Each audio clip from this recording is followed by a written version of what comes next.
1 minute to go.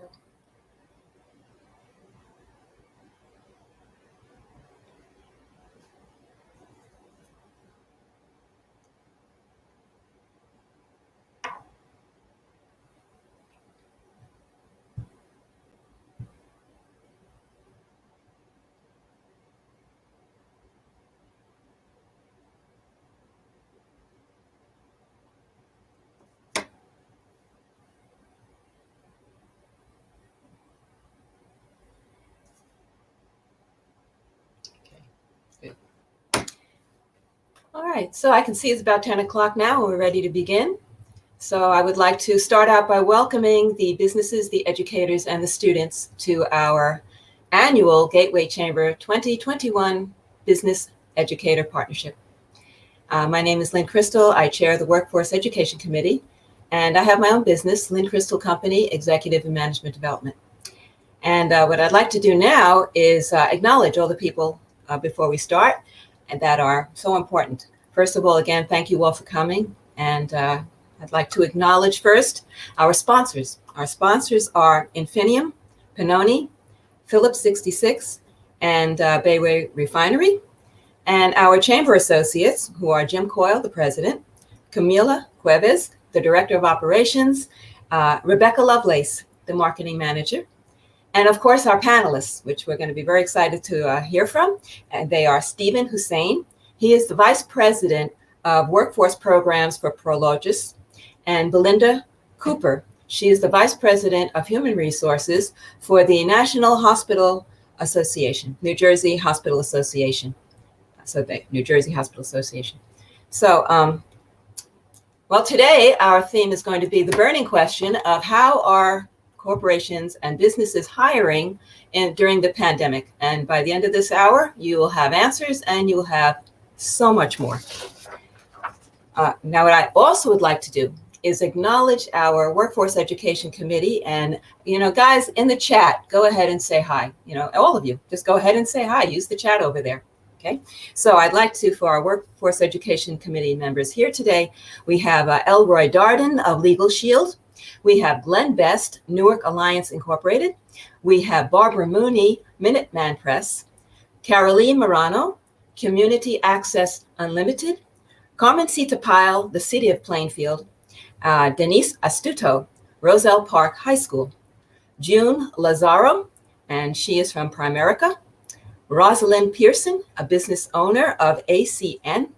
And Alan Havison, who is a business advisor. So thank you all for being here. We have, our committee does a lot of great work, and we do a lot of great stuff for this chamber. So we want to get you involved in the topic. So what we're going to do is put up 2 categories of pictures. And we would like you to take 1 minute and figure out what the pictures are saying, because this is to get your mind into the topic and get you in the spirit of things. Okay, so if we go ahead and put the pictures up for you to see, and you can put your answers in the chat. So whatever you think these pictures are, you could put your answers in the chat and take 1 minute to do it. So Camila can go ahead and put those up. And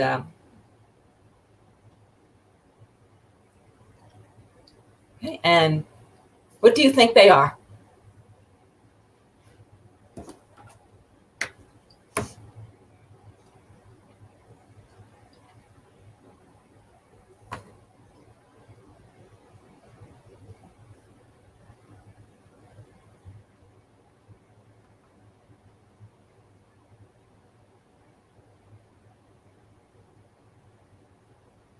Hard to see.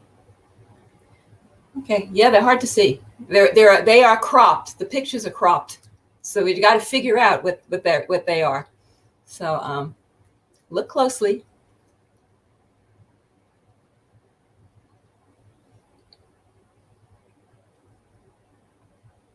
Oh, we've got some answers. Okay.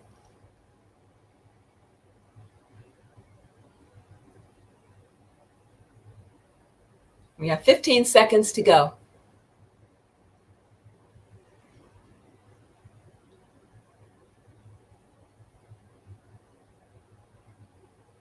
Good.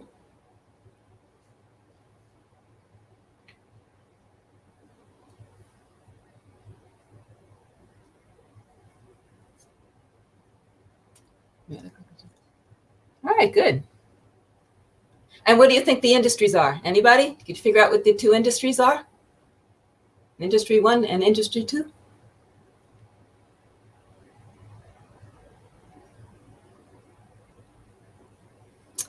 Okay, let's see how you did. Oh, let's see, we have an excavator truck. We have background stock photos, machine, lifting pallets, medical construction, part of a building, a crane, a fence post, tugboat. Good, you did good, you did good. And as you can see, one has the medicine industry. Okay, that's good. One says construction, one says marine. Good ideas, good ideas. So now I'll let you know. We have hospitality and logistics, and these are the two fastest growing industries around. And gee, isn't it funny? We have two experts to talk about it today. Isn't that amazing? So here are the answers. So take a good look, and we may scroll it. That's a good idea, so you can see what they are. So you can see you have an MRI machine in there. We've got the mask. We've got the they got the stethoscope and the chart and the keyboard there. And then let's see, under that we have the hair covering, head covering for that. And then on the logistics side, we have the warehouse, we have the truck, and the crane and the tugboat. And then we have, scrolling up a little bit more, we have we have the people's clothing. That top right-hand corner picture is of a person's clothing that he's wearing. So that is what we have in there. So, okay. So we thought that we would get you involved, and there we go. So now it is time to go into our panel discussion. And Jim Coyle is going to be the one to conduct the panel discussion. And it's for the next exciting 30 minutes. So here we have, Jim is, I'm going to tell you a little bit about Jim. Everybody knows him, but we'll tell you anyway. He is a trained economist. He has been, his early career was as a foreign services officer for the Middle East. And he started a trading business in Singapore. In 1996, Jim became the president of the chamber, and he grew it to the largest business association or organization in the New Jersey, New York metropolitan area. So he was very successful in that. He made it what it is today. And he switched from being international with his career to New Jersey so that he could be with his wife and his family, his two sons, to make sure that everybody was successful and had a good life. So that's Jim. And Jim will introduce our panelists. And so, Jim, go ahead.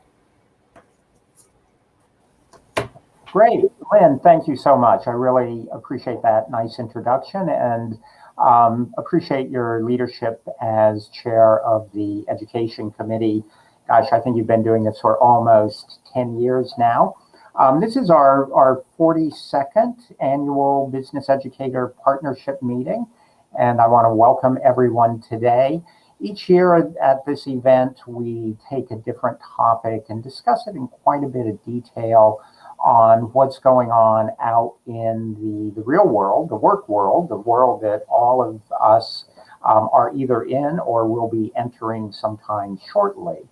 And today we're going to really focus in on two high growth areas in the New Jersey economy. One is logistics and the other is healthcare. But before we get to introducing the panelists, I also want to echo Lynn's sentiments of thanking our sponsors for today, Infineum, Phillips 66, Pennoni, and the Education Committee. Without their support, we would not be able to put on these kinds of meetings and events. And, just a little bit of history. Phillips 66 and Infineum are both on the Bayway site, and their founder, John D. Rockefeller, was also the founder of the Gateway Regional Chamber of Commerce back in 1911. So it gives you an idea of how long the organization has been around and how long our members stay active within the organization. So let's go ahead and get started. We're going to start with the discussion of the logistics industry. And our first panelist will be Mr. Stephen Hussain. By the way, over in the chat area, if you have questions for our panelists, go ahead and jot them in there. And as we get towards the end of the presentations, we will take some time and respond to those questions. So Mr. Hussein is with Prologis. For those of you who don't know Prologis, it is the largest owner of warehouse space in the world, and is, as such, it is the world's largest landlord, and it provides almost all of the warehouse space for Amazon's operations. It's a fascinating company. If you drive up and down the turnpike, pay attention, and you will see a Prologis sign that looks just like the logo below Mr. Hussein's name over and over and over. Interesting company. It was founded by an immigrant, and it has been one of the fastest growing businesses in the United States. Now, Mr. Hussein has been with Prologis for almost 2 years. He is the Vice President of Community Workforce Programs, meaning that he comes up with programs to get people trained for jobs in the logistics industry. Mr. Hussein has a long background in workforce development, including working in government, not-for-profit organizations, and of course, industry. Mr. Hussein himself is the son of an immigrant family that came to the United States. So, Mr. Hussein, some questions for you. Everywhere I go in New Jersey, I see these huge warehouses popping up, and on every street, there seems to be at least one Amazon truck or FedEx truck or UPS truck. So what's going on? Yeah, there's a lot going on. So, I think first and foremost, New Jersey is a great place to do business, and that's a reality there. So if you think about where New Jersey is, one, it has a great population center of its own. It's also close to New York City, and so distribution to New York is great, and distribution south to Philadelphia is great as well. So from that standpoint, it's a really, really strong hub for companies to want to be located there. So that's really a starting point. Second, I think this is important, is New Jersey has an incredible history of being a hub for logistics. Actually, the concept of a shipping container actually came from New Jersey. It was a New Jersey company who actually created that. So the long history of commerce and the tremendous growth of the industry has certainly created this environment in New Jersey. Oh. So does this growing industry present job opportunities? Yeah, absolutely. I mean, if you look at some of the leading companies just this past year, certainly the environment has changed. The way that we shop, the way that commerce works has made the logistics sector grow tremendously. Amazon alone was adding hundreds of thousands of jobs in 2020. And you're going to continue to see that growth. And in New Jersey, it's already 150,000 jobs are frontline logistics roles. We expect 20 to 30,000 in growth in just the next couple of years. So ample opportunity, and it'll continue to stay that way. So, the future of commerce is different. And at kind of the center of that is the logistics industry. And so really, really tremendous opportunity for people to start a career and grow a career there. Mm-hmm. So what kind of jobs are we talking about? It's fascinating because New Jersey's environment is a little bit different than other states, and that is a good thing. So you have port logistics, right? So there's lots of things around shipping and transportation. There are roles within the air distribution network, which is very strong in New Jersey. There are roles within the warehouse environment, which is really where Prologis operates. And that can be everything from a picker, a packer, a forklift operator to advanced automation and robotics roles now. And so what we think and what is really important is that the industry is going to continue to advance and become more sophisticated and more innovative. And technology is going to play a bigger role going forward. And so really tremendous opportunity in that space as well. But you can have everything from, again, a frontline picker role to, a six-figure operations job within one warehouse. So role types are incredible. About 13% of the U.S. economy works in the supply chain.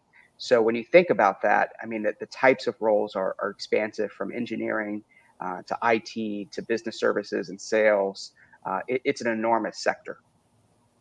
So what kind of skills do I need to get a job, and what kind of pay am I looking at, especially starting out, entry level? Yeah, if you were really wanting to just start right out at a warehouse or a distribution facility or distribution type role, and you didn't have a continued education, there are a few things that you really need to understand and know. One, safety is paramount in the logistics sector, and that's a very important part of any job in the logistics sector. So understanding, OSHA rules and OSHA compliance and things like that are going to be very important. Um, Understanding and being skilled around technology. There's really not a distribution facility today that is not going to use technology in order to fulfill orders or make sure that their operation is humming well. So you really have to be comfortable with technology. And I think most important is teamwork, collaboration, those interpersonal skills, because these are roles and industries in which require collaboration and teams to be successful. And that's going to be paramount for anybody who wants to enter that.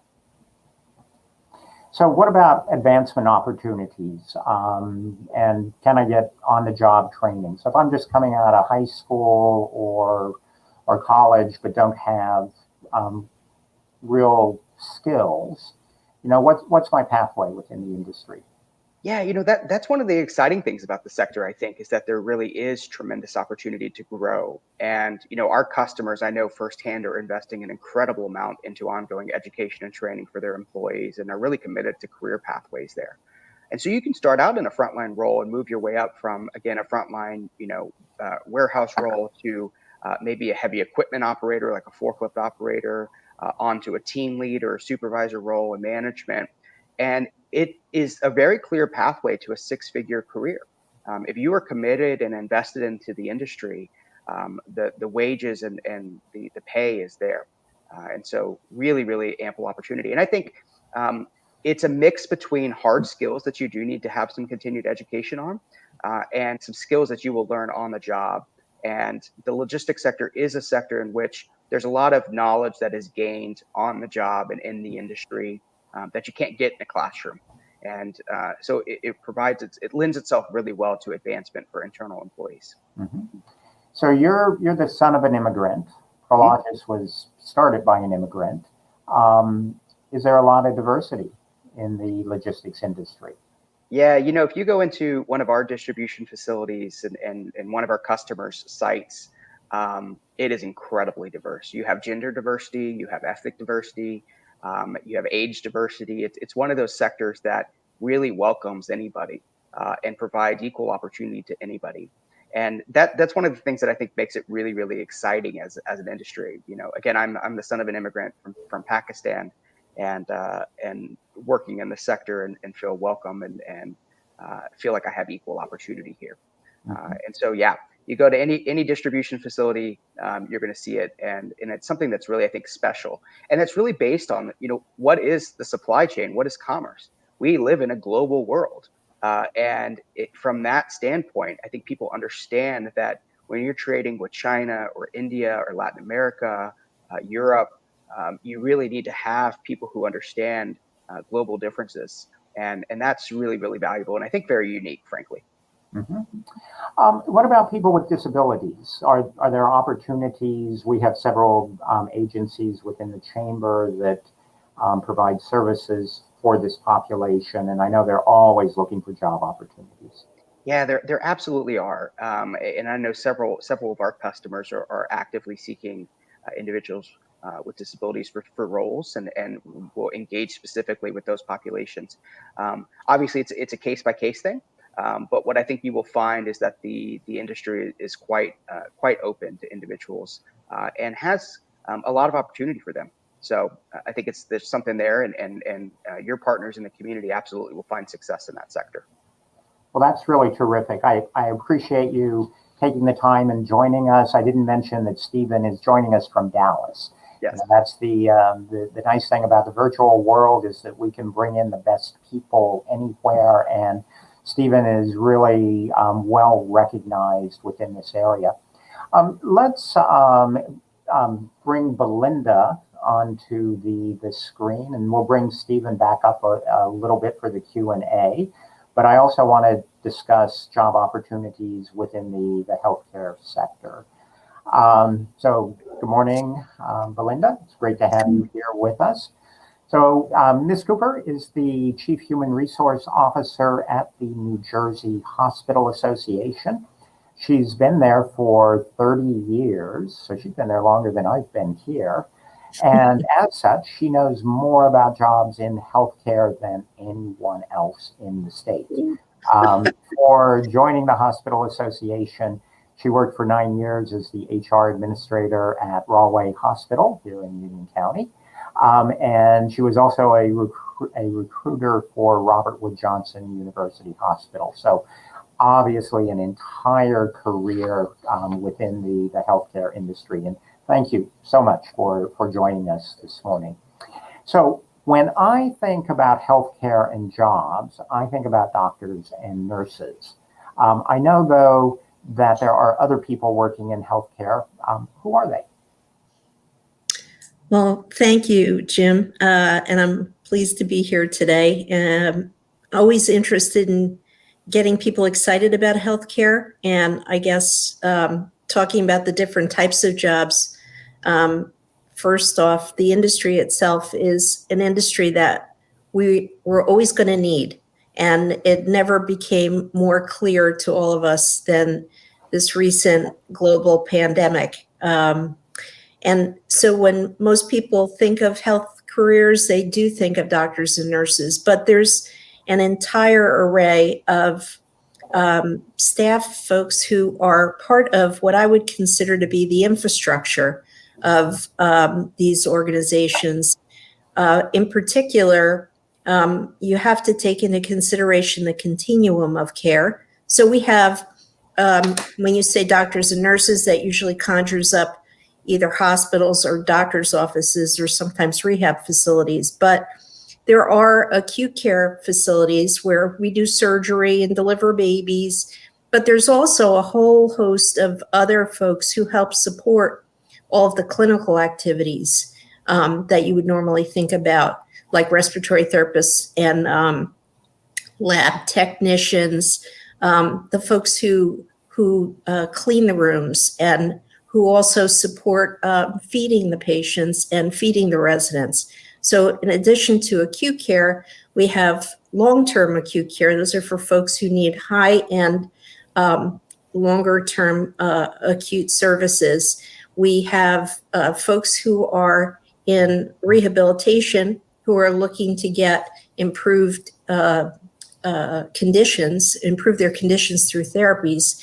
And then we have also folks who are our residents living in nursing homes and assisted living facilities where there's a little bit more independent living opportunities, but congregate food services and things to make life easier for those folks who reside there. So when you talk about that broad scope of caregiving and support, you need folks like accountants, IT professionals to support all the technology and infrastructure that's required to help support medical records, all of the electronic health records.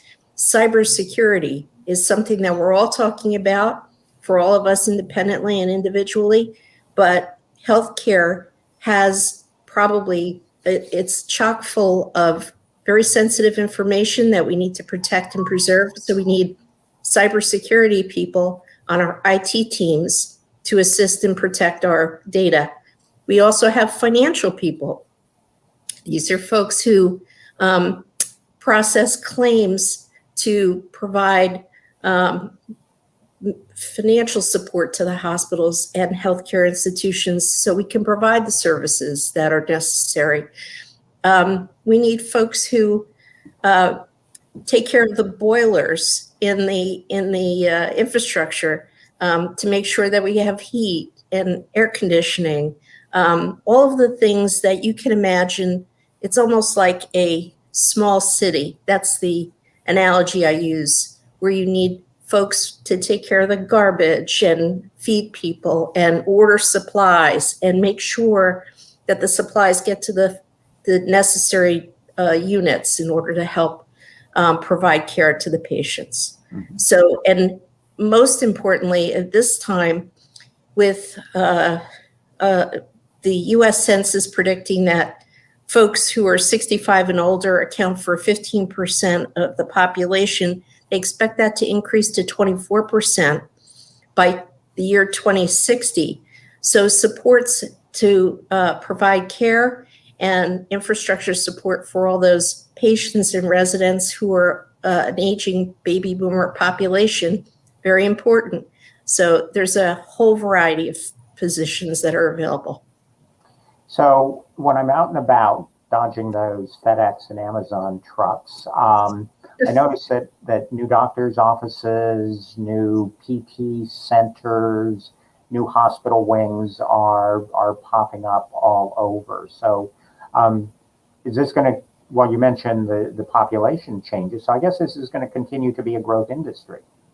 Yes, as a matter of fact, the New Jersey Department of Labor and Workforce Development has done, their Office of Research and Information has done a lot of predictions and projections, and they expect that, healthcare, despite all of the recession that we experienced in the last, probably in 2008, the healthcare industry has grown by 3% during the 1990s, 2% during the 2000s, and it's projected to grow another 1.2% from 2018 through 2028. And it's so when you look at, it's the one industry that has continued to sustain growth over a period of economic ups and downs. It's really been one that's probably going to be around for a very long time. And as the population ages, as I said, we're trying to provide care in settings that are not necessarily in hospitals. So a lot of the work that healthcare organizations are doing is to work on prevention and, to really support people in their homes, in their communities.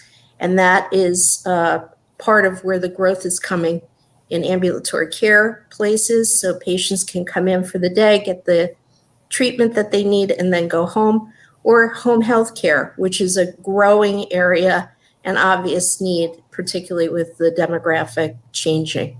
Mm-hmm. So let's say that I'm just getting ready to graduate from high school. Mm-hmm. I don't really want to go to college right now, but I'm interested in pursuing a career in the healthcare industry. What kind of skills am I going to need, short of going into a 4-year program, and where's the best place to get them? Sure. There's just like there are so many different types of jobs, there's so many different ways to get skills. Certainly for students who are currently in, like in the primary grades and entering high school, it's always, I always recommend to talk about,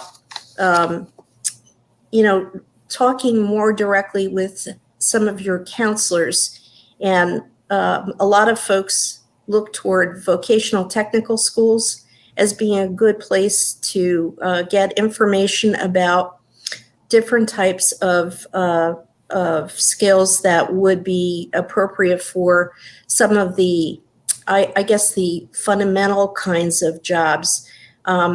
Entry-level jobs would include things like food service, could be environmental services, which we also call housekeeping.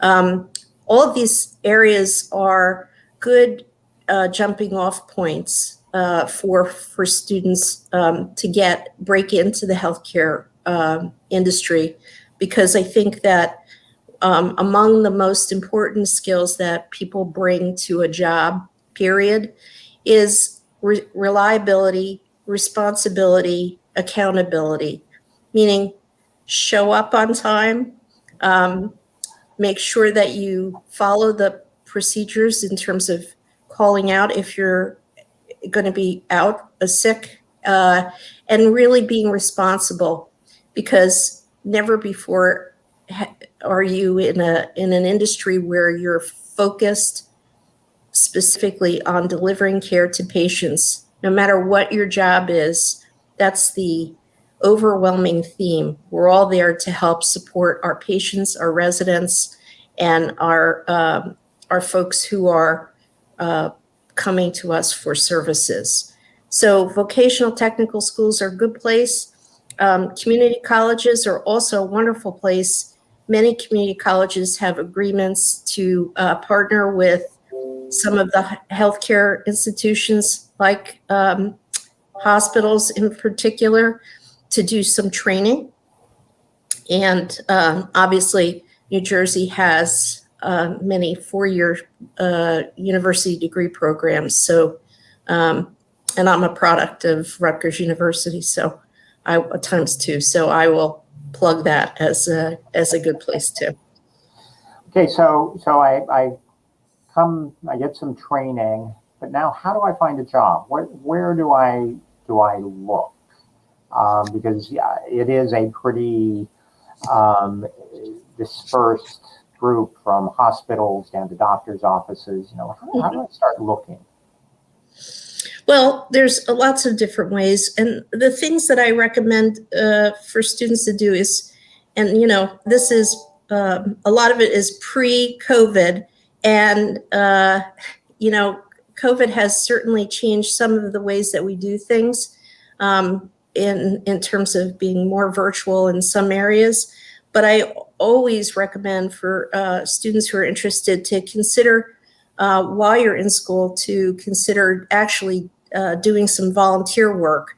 Volunteer work gives you an opportunity to interact with the environment of healthcare, whether it be in a hospital, whether it be an assisted living facility, to work and support the dining facilities, which is really where the residents come together and congregate for meals. That's a good way to do it.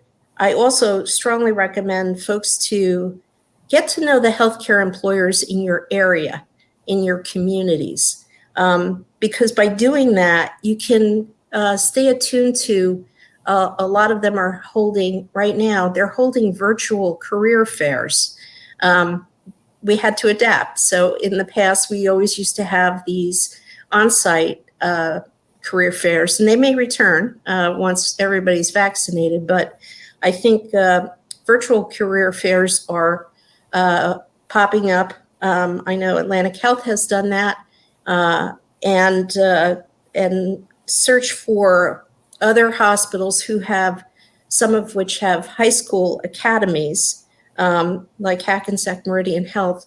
They have a high school academy that helps students who are maybe interested in health careers, to get into that area and try it out for a little bit. Participate in all of the community activities that are available by healthcare organizations in your community. A lot of them have activities for young students, particularly primary grades.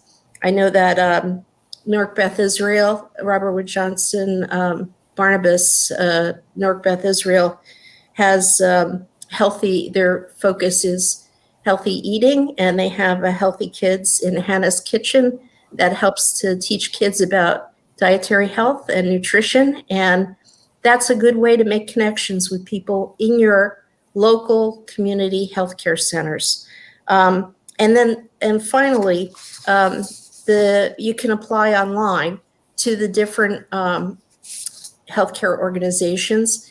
New Jersey Hospital Association's website, www.njha.com, has a listing of all of the members that we have, which are the hospitals and healthcare systems, including the entire continuum of care. And you can click on the individual sites and you can look for jobs that way. And we also have a career link for job opportunities that you can post there and look up there. Mm-hmm.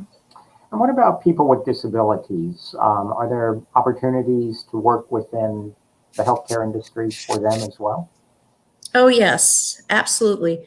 As a matter of fact, the healthcare industry is made up of a diverse group of workforce. And much like Mr. Hussein said, we do welcome folks who come with all different backgrounds and abilities. And so rather than a disability, I call it a different kind of an ability. In fact, the New Jersey Vocational Rehabilitation Services arm of the New Jersey Department of Labor has also been very helpful in supporting job coaches and things like that to partner with employers in the health careers to support folks who have disabilities.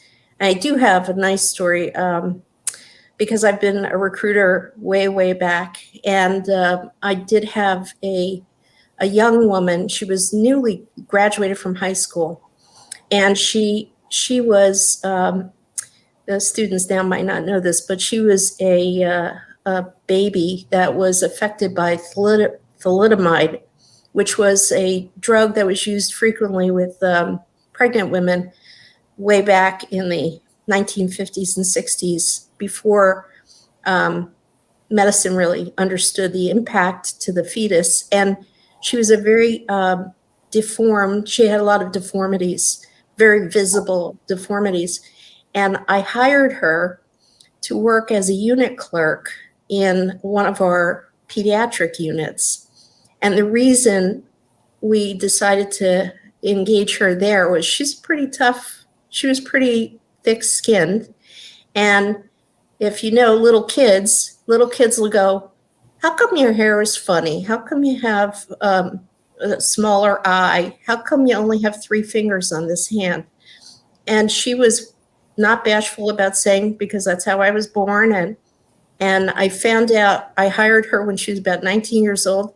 And I went back, I left that hospital, came back to visit a family member and who was in pediatrics. And I saw her on the elevator and she was still there. It was 9 years later. And I couldn't have been happier because I gave this person an opportunity. And I thought she really thrived. So absolutely, there's opportunity. Yeah. So I hear some people say that healthcare is a calling. What kind of person finds the healthcare industry to be a rewarding career? Wow. Well, in all my years of doing recruiting, I always do say that healthcare employees have what I call the special sauce. They're really focused, regardless of the type of job that you have in a healthcare organization. Your focus is the patient or the resident in the case of any of the assisted living or congregate housing, nursing homes. That's really why you're there. And so no matter what your role is, and clearly folks who handle clinical direct patient contact areas, they have a special calling. I do believe that. It has to be something that you really care about. You could be a very caring individual.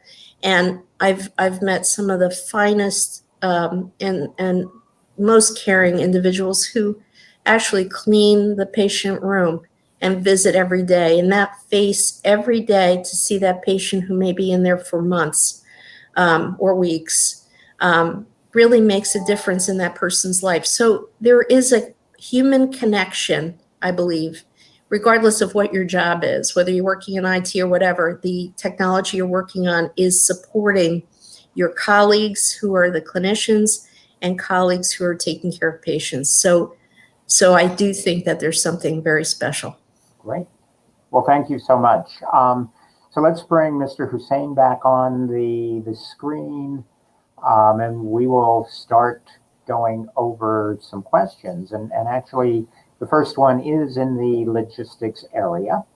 So please, if you have any questions, just go ahead and type them into the chat, and they will pop up on my screen. But Um, you mentioned briefly new technology in the logistics industry. And I've been doing a lot of reading and seeing programs about electric delivery vehicles. One will even launch drones. So the vehicle just pulls into a neighborhood and I guess launches a bunch of drones and they fly and drop my packages on my front porch. Um, how far away are we from seeing some of these technologies introduced? The electric vehicles are being introduced now, and there's a big push across the industry to electrify. There's probably more demand for electric vehicles than can be produced, which is actually the challenge, right? So that one, I think you're talking about a few years, not longer. The other technologies, things like drones and drone delivery, is much more complicated. There's federal regulation you have to deal with because of airspace and a lot of other complicating factors. So those are a bit further out. And I think that, but these are not far-fetched kind of sci-fi ideas anymore. They're very real. What I think is important though is there's this concept that automation and things will just eliminate the need for employees, and that's just not based in reality in terms of how these operations can really work. And so what we say is that there's not going to be job elimination, there will be job change, right? And people are going to have to learn how to interact with these technologies, not that the technologies will eliminate these roles. Mm-hmm. For both of you, it has been my experience that people with good soft skills do better in whatever kind of job that they're in. Is that the case in logistics and healthcare? No question. It's absolutely, yeah. No question. If people come to a job or an employer and have those very fundamental skills, I think there's no stopping the kind of opportunities that they can be exposed to. Maybe we could identify or define what I mean when I say soft skills. So for the logistics sector, I would say teamwork, collaboration, communication, understanding, empathy. These are things that are very important. And to Belinda's point, it's you can get in the door without the soft skills, but if you want to advance, you have to have those soft skills because leadership requires those skills. Leadership is an interpersonal action, and it requires those soft skills to really be successful. I couldn't agree more, Steve. Mm-hmm. Now, Stephen, specifically in the training program that Prologis sponsors, and that's an online program primarily, I believe. Do you have a soft skill component to it? Yeah, we do. So we have, Jim speaking to, Prologis set a goal that we want to train and upskill 25,000 folks by the end of 2025. And we launched an online learning platform that is connected to community-based investments with nonprofits around the country. But we have a suite of soft skills trainings to help people think about what skills are they going to need before they enter into a logistics role. Mm-hmm. And Belinda, what kind of training are you seeing in the healthcare industry on these soft skills? I think that a lot of this comes into play when, particularly when we're doing orientation with new employees, we try and really be impactful with what our role and our mission for the organizations are. And again, that's always focused on our patients, our residents, and our communities. And I think that I think that healthcare resonates with most people, mostly because I think everybody at some point, whether it's yourself or a member of your family, touches the healthcare industry. And I think just by conjuring up those experiences will help you understand a little bit more about how you need to interact with people. And all the things that Stephen mentioned, in terms of teamwork, collaboration, good communication skills, which is listening as much as it is speaking. In fact, it's probably more listening, because sometimes staff, that those soft skills are really critical. We need to be able to rely and depend on the fact that you're going to show up for your shift. We need to know that if you're not, because of some circumstance, that you're going to be responsible enough to call out properly, so that we can, because we're 24/7, 365-day-a-year job, business. So we need to make sure we have backup. Otherwise, somebody's not getting whatever they need and that you provide. So soft skills are critically important, and we try and reinforce that through orientation and through ongoing training. So final question that I want to pose to both of you deals with workplace safety. And Stephen, you mentioned this actually at the beginning of your comments, but I want to drill down a little bit more on that, because both the logistics industry and of course the healthcare industry were frontline throughout this COVID pandemic. And there have been a lot of questions raised on workplace safety, both in terms of spread of COVID, but also more generally in terms of just injuries in the workplace. And so I want both of you to talk a little bit about whether this is a priority area, and what kind of focus industry is putting on to make sure that these are safe workplaces. Yeah, I can speak, for the logistics industry, it is an enormous focus. And it always has been, but of course it's been heightened by COVID for several reasons. One, there was much greater demand on the supply chain during this crisis. And so just by the nature of that, you have more people working, you have them working longer hours, you have them working different shifts to meet the demands of the public, which can't go out and shop like they normally would, or even things like grocery delivery, right? But, we have seen our customers really, really make huge advancements in the kind of the work that they're doing. They're being very thoughtful about how they approach this. The challenging part is, as Belinda can speak to, is you have them at work and you can keep them as safe as you can at work, but they do go home. They go back into the community.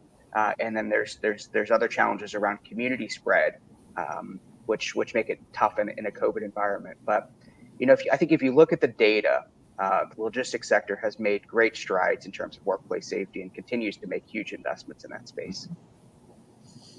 Right, and I would echo a lot of what Stephen said, particularly in the healthcare field, because obviously with a lot of the focus on just some of the equipment that we have to use in the delivery of care, sharps with needles and all kinds of medical waste and all that. We're always very conscious of making sure we provide employees with training and equipment to support them. The training really helps to reinforce what they need to do in order to help protect themselves, as well as providing the equipment necessary to really protect themselves. And the supply chain was in great demand. And I think, we've finally gotten to the point where we have a little bit better handle on it. It was an extraordinary circumstance under the stresses and strains of the pandemic. But I think healthcare has always been poised to try and support health in their and safety as a number one priority for both the employees and the patients and the residents, because that's a critical piece of what we deliver. You don't want to do any harm. You really want to just support. And as Stephen said, some of the things that came up as a result of the pandemic, we tried, even as part of the association, trying to get opportunities for places for people to go to when they were afraid to go home. because they were afraid of contaminating their families. So we work with the hotel industry. Yep. So there are a lot of things that we do to help support in this difficult time. Yeah, yeah. Well, and of course, we are finding more and more availability of vaccinations. I know the healthcare industry was the first on the list. And we are moving into the logistics industry now, and they are eligible to get vaccinated as well. So, I would encourage everyone to get on lists and get vaccinated as soon as possible. I've had both of mine.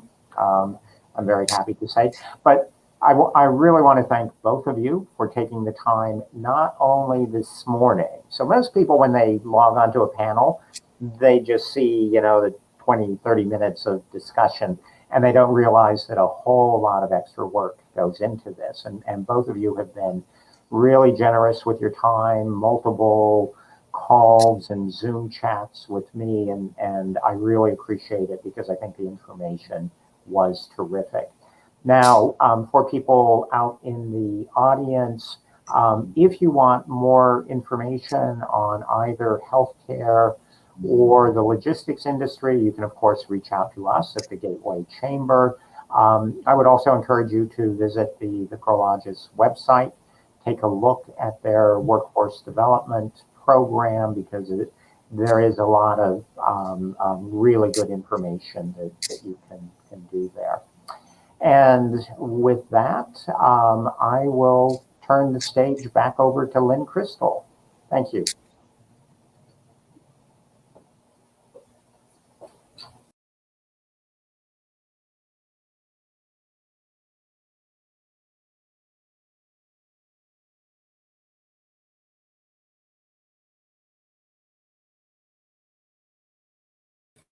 Sorry, Lynn, you're muted. I was so intent on listening to everybody that I muted myself and forgot to undo it. So here we are. Anyway, once again, it was phenomenal. Really, a really excellent panel. And thank you so much for helping us on so many levels with your comments and your answers. So thank you to Jim and Belinda and to Stephen for doing such a great job on this. So now what I would like to say, how do we get our people, our kids getting out of high school? How do we get them ready? Well, we do the best we can on so many levels as well. We have a scholarship program. And so what we do is we give scholarships. In April, we select them. In May, we have a reception. And we give the scholarships, and the families are involved. And it's a very, very, very good thing. The scholarships are supported by sponsors and by all of the Gateway members. So that is how we do it. We do about 15, 20 a year. And on top of that, we have a mentorship program, and we help these students. We have a group of mentors, and we, unlimited time, we help these students get ready for their next step in their education. And we get them prepared because, again, many have no experience with it, or again, have to get them ready for the future in their careers. So we have the scholarship and mentorship program. So educators, get the word out and get the applications in so we can go ahead and take care of that. I would like to also say another shout out to our sponsors. Thank you so much for everything. We have Infineum, Lois Bass, who is on our committee. She was part of getting this thing done as well. So thank you to Lois from Infineum. And of course, Pennoni and Phillips 66. So thank you so much to our sponsors. And again, thank you to the committee, and thank you to all of you for being here in attendance. Just to say thanks again, we'll send you the pictures of those of those two industries that you tried to figure out what they were, just for fun. So again, thanks so much for everything. Thanks for coming, and be safe and be well.